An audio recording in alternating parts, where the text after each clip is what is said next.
Yes. Good afternoon to all.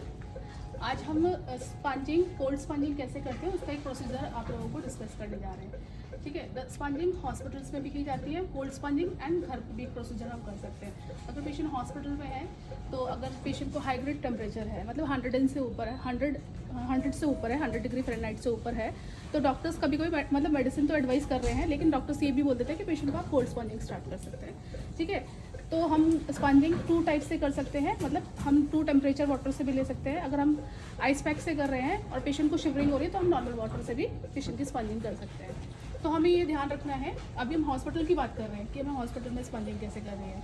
ठीक है, हम अपने अपर, जैसा हॉस्पिटल में तो सब जानते हैं कि इन्फेक्टेड एरिया कौन सा है और नॉन इन्फेक्टेड एरिया कौन सा है। ठीक है, तो हम अपर से लोअर की तरफ जाएंगे। तो हमारा सबसे नॉन इन्फेक्टेड एरिया कौन सा होता है? हमारा फेस। ठीक है, तो हम फेस से स्टार्ट करते हुए अपने नेक एरिया, देन उसके नीचे शोल्डर एरिया, फिर अपना एब्डोमेन एंड नीचे lower extremities and perineal area. सबसे इंपॉर्टेंट है अपने ग्रोइन और एक्सिलरी एरिया को आपको कवर करना है स्पंजिंग करके।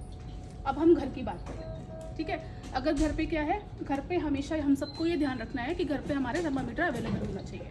ठीक है, क्योंकि कभी भी किसी भी इमरजेंसी पे पेशेंट को अगर फीवर है, हमारे घर में किसी को फीवर है, तो हम कम से कम चेक तो कर सकते हैं कि कितना टेम्परेचर है पेशेंट को। और हॉस्पिटल में लाने से पहले आप पेशेंट को घर पे ये प्राइमरी ट्रीटमेंट दे सकते हैं। ठीक है, सो आप स्पंजिंग स्टार्ट करिए। आपको लग रहा है कि आपने चेक किया 1 मिनट में और आपका टेम्परेचर 100 से ऊपर आया।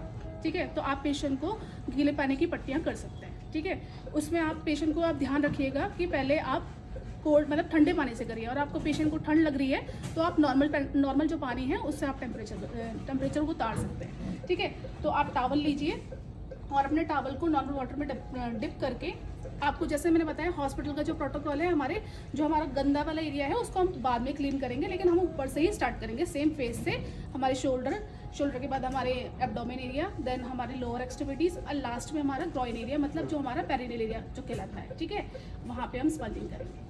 तो आपको ये ध्यान रखना है कि आपका पानी, आपको जब आपने एक साइकिल कंप्लीट करी, आपको टेम्परेचर दोबारा पेशेंट का चेक भी करना है। ठीक है, कि हमारा पेशेंट का टेम्परेचर कितना हुआ है। कभी कभी क्या होता है कि लोग एक मतलब 10-15 मिनट हमें स्पंजिंग करने का टाइम मतलब करना ही होता है। कभी कभी 2-3 मिनट करके लोग छोड़ देते हैं, टेम्परेचर उतरता नहीं है। तो आपको एक साइकिल के बाद आपको टेम्परेचर पेशेंट का चेक करना है। ठीक है, उसके बाद आप सेम अपना पानी चेंज करिए, दोबारा वो नॉर्मल वाटर लीजिए और सेम वो प्रोसेस आपको दोबारा रिपीट करना है। Thank you.